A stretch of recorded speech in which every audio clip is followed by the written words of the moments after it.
Mãe Sem Culpa.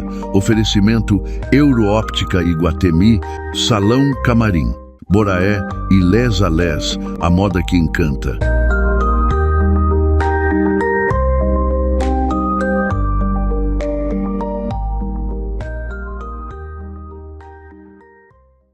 Olá, pessoal! Sejam muito bem-vindos a mais um episódio do Mãe Sem Culpa.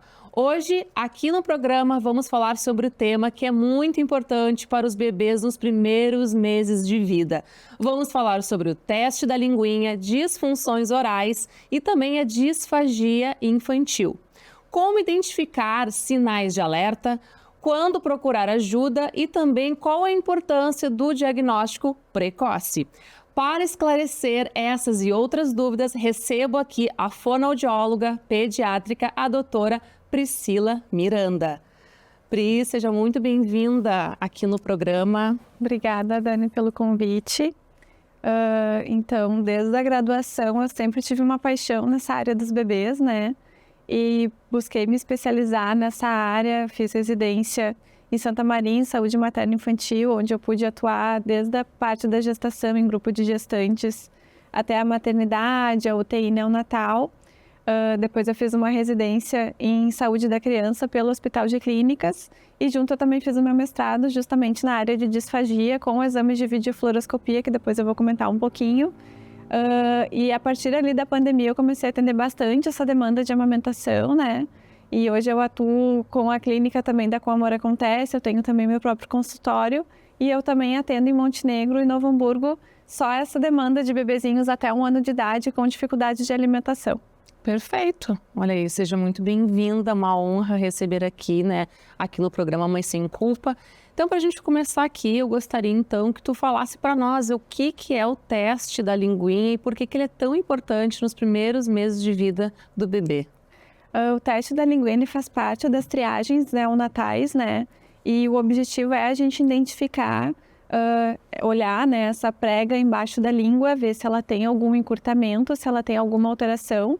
A gente chama de anquiloglossia, né, a língua presa, e o objetivo justamente é a gente prevenir qualquer alterações que a criança possa vir a ter, principalmente no início ali com a amamentação, né, às vezes pode ter algum sintoma, mas também a gente quer prevenir alterações em outras funções orofaciais, né, então desde a questão da fala, a própria mastigação e a respiração também.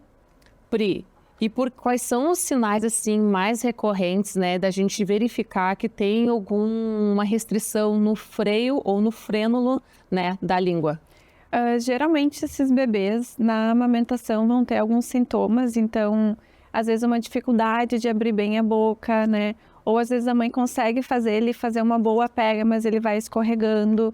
A questão dos estalos também na hora da mamada, né, isso é uma perda de vácuo, é bem frequente. Engasgos também estão relacionados, então são alguns sinais que a criança vai mostrar já na amamentação que essa função da língua está sendo comprometida pela restrição do frênulo, né? E como que a língua presa ela pode, né, interferir na amamentação? Para o bebê poder fazer o movimento de ordenha adequado, né, extrair o leite da mama, a gente espera, né, que essa linguinha ela se movimente mais para frente, se projete, né, o bebê ele faça um canolamento. A ponta da língua é o que mantém a estabilidade e a parte de trás que vai fazer um movimento de sucção e vai extrair o leite da mama por uma diferença de pressão. O bebê que tem o freio alterado, né, que essa linguinha está presa, ele não consegue ter muito essa mobilidade. Então a gente vai ver que justamente por isso que dá os estalos, às vezes é isso o motivo também que o bebê ele reduz um pouquinho a abertura de boca, porque daí ele consegue manter o mínimo de movimento para conseguir extrair o leite da mama.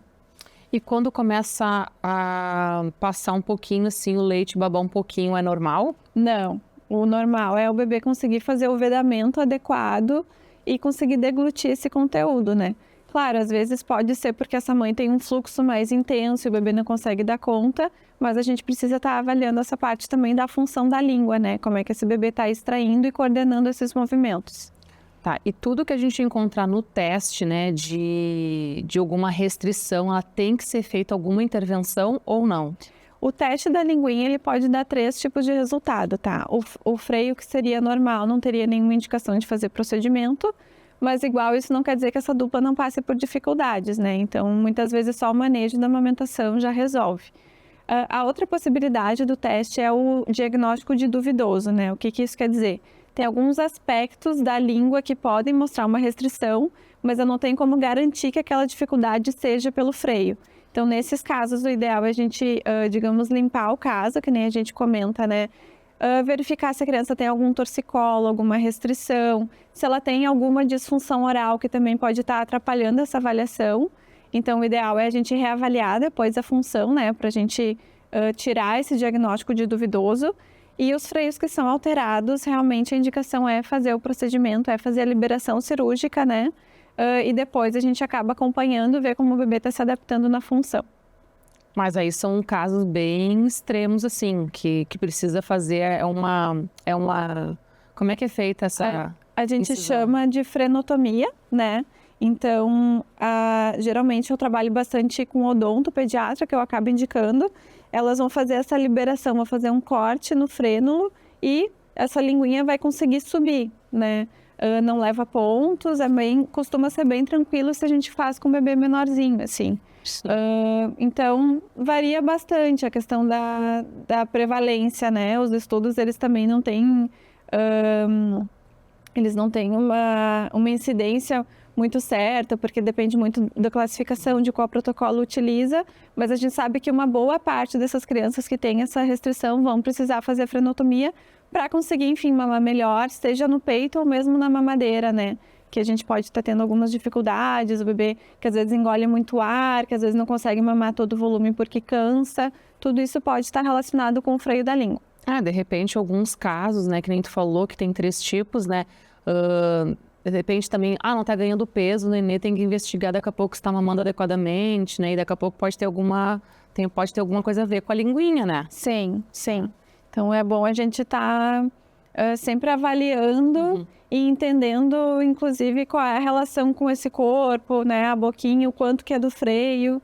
Então, a gente precisa fazer esses diagnósticos diferenciais também. E o que acontece quando não é identificado, né, precocemente? O que pode acontecer com esse nenê? Às vezes, a mãe ela acaba compensando pelo bebê, né? Então, por exemplo, se é uma mãe que tem um mamilo que é bem elástico ou uma produção que é aumentada, às vezes o bebê ele pode ter a língua presa e não apresentar nenhum sintoma na amamentação, mas é bem frequente depois na introdução alimentar, é uma criança que tem dificuldade de progredir consistências, às vezes tem muito gag, né? Aquele reflexo de ânsia, ou às vezes tem uma seletividade, principalmente com coisas que tem que mastigar um pouco mais, carne, por exemplo, que é mais fibroso. E lá pra frente, depois a gente vê, inclusive, na fala, né? Então, se a criança tem essa restrição do frênulo, pode ter alguma alteração na produção do som, principalmente o som do S, né? Às vezes pode ter o ceceio, ou às vezes o som do R vibrante, né? Que a gente precisa elevar a ponta da língua e vibrar. A criança pode ter alguma dificuldade. Então, isso também pode estar aparecendo em outras funções depois. Pri, existe alguma idade ideal para a gente realizar essa avaliação? O ideal é a gente fazer o teste ainda no período neonatal, então até os 28 dias. O teste da linguinha pode ser aplicado até os 2 anos. A partir dessa faixa etária, a gente tem outros protocolos para poder estar utilizando e avaliando. E a cirurgia, né, o procedimento, eu costumo indicar que para o bebê é um pouco mais tranquilo, porque é mais fácil de estabilizar ele na cadeira, né? É um bebê que possivelmente mama peito, então é mais fácil de conseguir esse consolo. Uma criança maior já tem as suas limitações de fazer no consultório, então às vezes tem que encaminhar para fazer com sedação, a reabilitação, às vezes pensa que quanto mais tempo essa criança está funcionando compensada, às vezes mais tempo até ela se adaptar com a nova função da língua, né? Então o ideal é fazer quando é bem pequenininho. Pois é, aproveitando, né, que no dia 21 de junho foi o Dia Mundial do Teste da Linguinha. Né? Dia 20. Foi dia 20. 20 de junho, então, foi o Dia Mundial. Eu tava até lembrando aqui.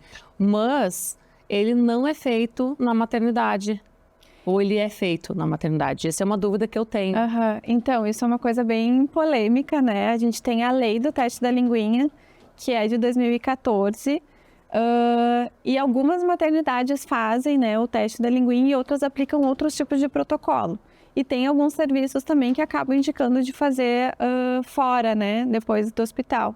Então, cada hospital tem o seu protocolo, o seu jeito, né, digamos, seu fluxograma de fazer, mas igual o ideal, por enquanto, né, que a lei ainda existe, é a gente fazer o teste da linguinha em até 30 dias. Pois é, agora eu fiquei na dúvida se a minha filha fez ou não fez. Pois é, tem que levar ela para uma avaliação. Tem que levar ela na avaliação aí, com certeza. Uhum. Pri, vamos falar então de disfagia. O que é disfagia? Então, disfagia, ela é um distúrbio de deglutição, né? Um sintoma que é a dificuldade de engolir. É bem prevalente, assim, bem comum em bebês que nasceram prematuros, bebês que têm alguma questão cardíaca, bebês que têm alguma síndrome, alguma malformação craniofacial, mas a gente também pode ter aqueles bebês que não têm nenhuma comorbidade que apresentam essa alteração, esse distúrbio de deglutição. Então, isso precisa ser avaliado. Quais são os principais sinais, então, da disfagia em bebês? O mais frequente são os engasgos durante a alimentação. Então, quando a criança está se alimentando, ela acaba se afogando, né? Como diz, com bastante frequência, ela tosse. A gente também pode ter, às vezes, um cansaço junto, né? Um esforço respiratório. Às vezes é uma criança que fica um pouco pálida.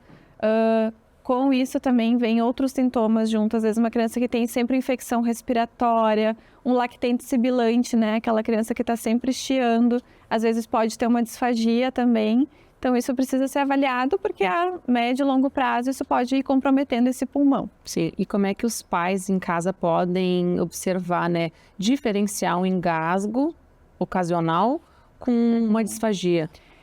Eu sempre digo que, assim, ocasionalmente a gente sempre engasga, inclusive até tomando mate, né? É bem frequente dar aquele engasgo e a gente tosse. Isso de vez em quando não tem problema, é normal, acontece com todo mundo, inclusive a tosse é o nosso reflexo de proteção, né? Alguma coisa quis ir para o lugar errado e a gente vai proteger.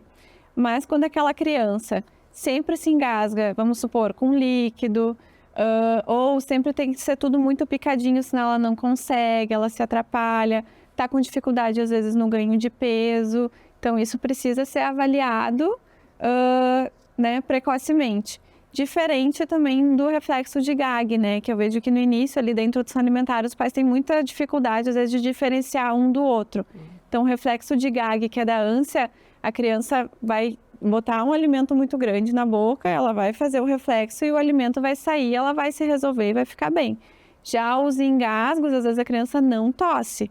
Então, ela pode engasgar, travar e ela não vai emitir nenhum som. Então, é importante estar atento a essas diferenças. Isso que eu ia te perguntar também. Então, a disfagia, ela pode comprometer o ganho de peso no nenê e no desenvolvimento também?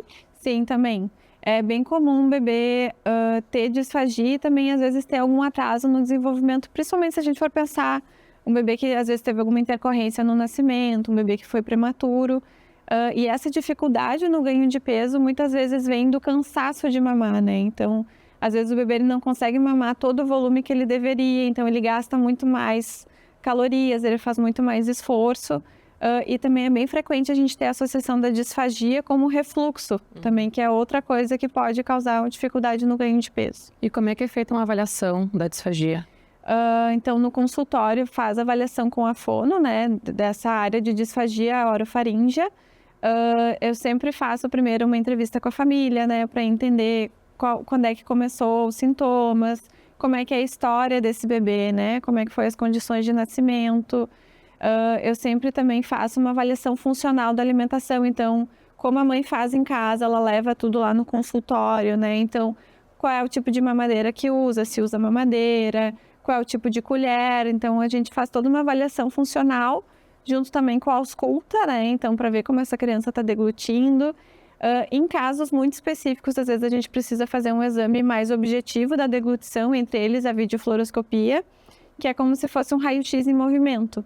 Então, a gente vai botar um contraste no alimento, a criança vai ingerir e a gente vai conseguir ver direitinho o caminho. Se a criança está deglutindo no tempo certo, se está ficando alguma coisa parada e principalmente se está alguma coisa indo para o lugar errado, que a gente chama de aspiração, né? Quando vai para o pulmão, a criança pode estar aspirando e principalmente tem casos que a criança não necessariamente vai tossir. Às vezes ela está indo para o pulmão e ela não tem esse reflexo. Então, a gente vai vendo por toda a história, né? E por exclusão, às vezes é necessário para a gente ter essa confirmação. E existe algum tratamento? Sim, aí o tratamento faz com a fono, depende muito do que a criança apresenta de dificuldade, né? Então, por exemplo, se eu tenho uma criança que tem dificuldade com líquidos, pode ser que para o líquido espessado, o líquido que é um pouquinho mais grosso, ela não tem essa dificuldade. Então, eu vou fazer toda a reabilitação dela e aos poucos ir trabalhando toda essa parte de sensibilidade, de força, dela ter essa percepção e a partir disso ir reduzindo o espessamento até ela conseguir reabilitar e voltar a ingerir líquidos, né? Então, é uma conversa muito em conjunto com o médico que está acompanhando essa criança, né? Para a gente ter as adaptações que precisa, junto com a reabilitação de fono. Pri, agora vamos falar então de disfunções orais. O que é, né, disfunções orais e por que ela aparece nos primeiros meses de vida do bebê? Disfunções orais são movimentos orais atípicos que o bebê pode fazer para sugar o peito, né? Então, com frequência, às vezes as mães falam que não abre muito bem a boca, ou eu vou tentar ajustar e parece que o lábio é duro, eu sinto que me morde o peito, ou às vezes parece que a língua está lixando, né? São movimentos que a criança faz, que olhando por fora, né? A pega parece adequada, mas a mãe continua tendo esses sintomas, inclusive de desconforto. Às vezes o mamilo sai mais amassado, né? Às vezes pode sair como se fosse com um vinco, ou às vezes o formato de batom. Tudo isso me mostra que o quê? Essa língua não está posicionando da forma adequada e acaba que está comprimindo esse mamilo, né? Na hora da sucção. Que não tem nada a ver com o freio, né? Que está curto. Na verdade, é mais a pega do bebê. Um freio alterado pode levar a uma disfunção oral, mas nem toda disfunção oral é um freio alterado. Entendi. Então, é importante fazer a avaliação justamente para a gente fazer um diagnóstico diferencial. E no caso lá dos freios duvidosos, que nem eu comentei, às vezes a gente tem que fazer um tratamento da disfunção oral e a gente observa, melhorou, resolveu, então a gente não precisa fazer nada. Melhorou no dia que fez a fono e depois voltou, então talvez esse freio esteja impactando. Quando os primeiros dias dali que tu tá na maternidade tem que botar o nenê pra mamar, é normal doer? Tipo assim, não que... Tipo assim, até o bebê sugar ali, né, vai ter a mama, ela acho que ela vai, né, o mamilo ali, né, vai se acostumando aos poucos, né? Sim, sim. É normal ficar um pouquinho machucadinho no início ou não? Logo no início, às vezes tem várias questões, né? Então, por exemplo, assim, às vezes uma cesárea que tu não consegue ficar sentada de imediato, que tem que passar o efeito da anestesia. Então, às vezes a posição não tá 100%. O bebê também está em aprendizado, né? Então, é a dupla que está aprendendo, às vezes até esse início engrenar, pode ter essas questões, assim, de machucar um pouquinho, às vezes ter uma lesão inicial. O que é importante é isso não persistir por muito tempo, né? E nem ter aquelas lesões muito feias de mamilo. Isso mostra que realmente precisa de ajuda e intervenção. Pode ser só algum ajuste de manejo que a consultora pode fazer, ou pode ser alguma disfunção oral, que daí a consultora acaba encaminhando para a fono. Então tá, Pri, te agradeço por esse quadro maravilhoso aí de perguntas. E agora a gente vai para os patrocinadores aqui do programa.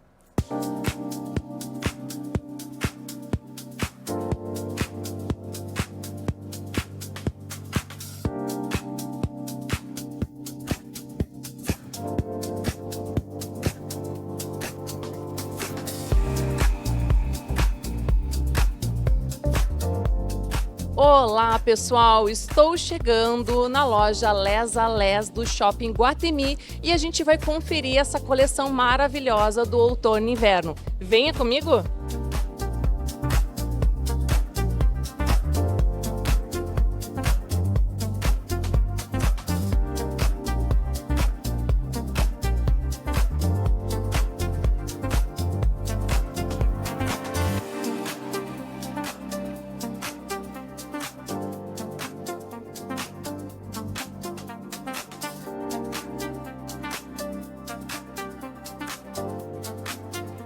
Olá pessoal, chegamos aqui na loja Les a Les e eu estou aqui com a gerente, que é a Gabriela, e vai nos explicar essa coleção maravilhosa do outono e inverno que veio com tudo, né? Essa coleção, Gabi, foi inspirada no quê? Nossa coleção foi inspirada nas serras de todo o Brasil, trazendo todo esse aconchego que a serra traz, inspirado nos vinhos, nesse ar fresco que precisa de um casaco quentinho, né? Então essa foi a nossa inspiração para a coleção serrana que está chegando em loja, que está sendo um sucesso. Eu já escolhi as minhas peças aqui na Les a Les, então agora eu vou fazer um provador para vocês.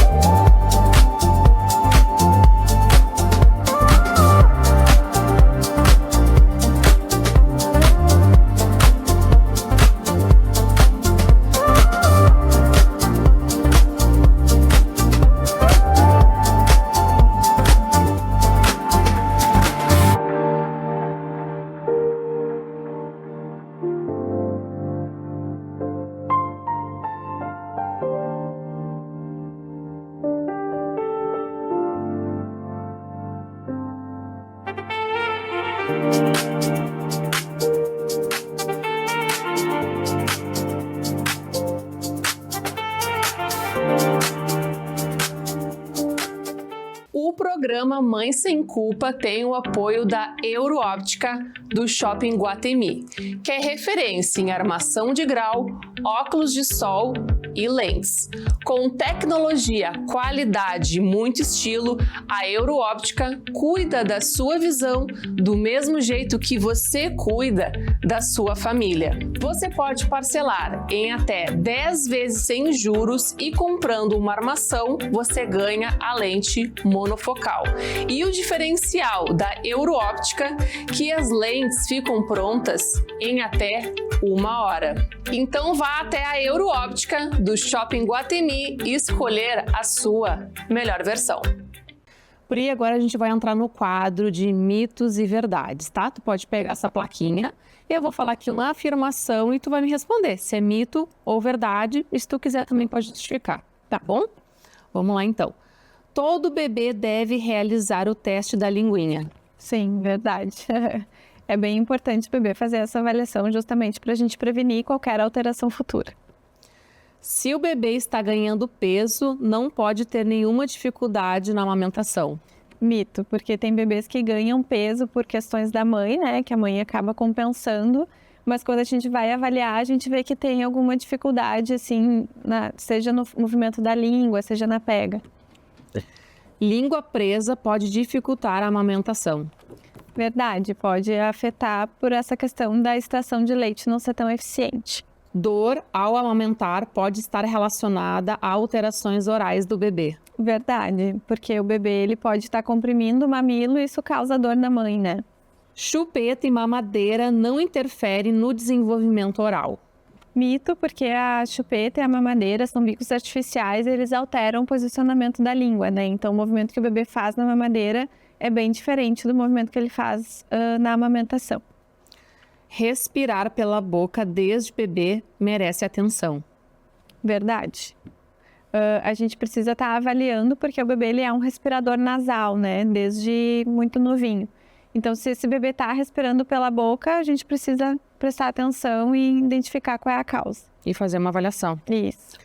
Engasgos frequentes são normais e não precisam ser investigados. Mito. A gente precisa investigar porque não é normal. E a gente precisa entender se precisa adaptar alguma coisa do fluxo do bico ou alguma coisa de adaptação de consistência ou se precisa de alguma investigação a mais. Bebês também podem apresentar disfagia. Verdade. Né?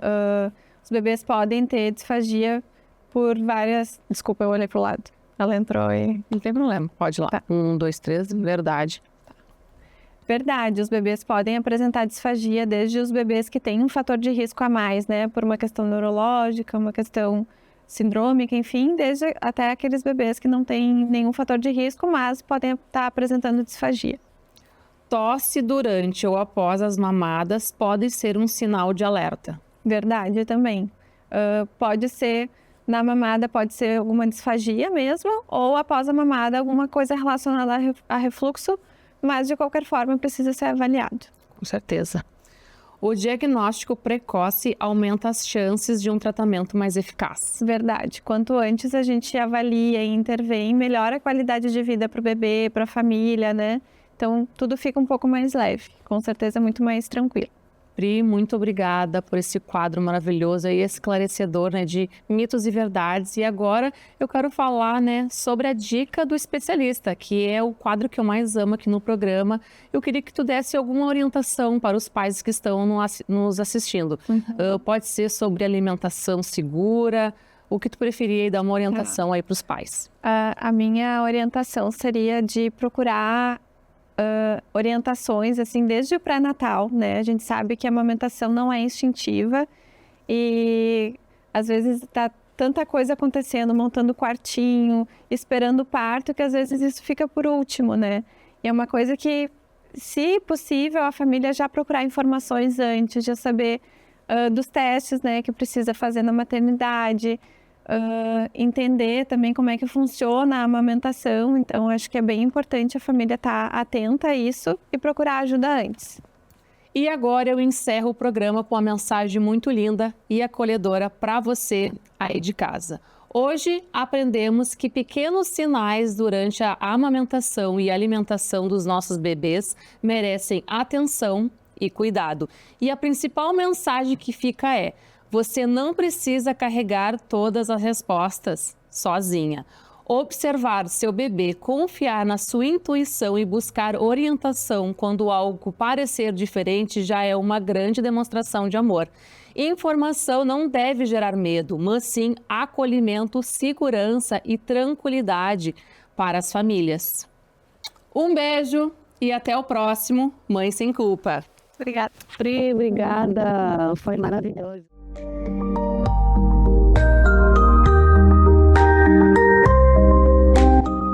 Mãe Sem Culpa. Oferecimento Euroóptica Iguatemi, Salão Camarim, Boraé e Les a Les, a moda que encanta.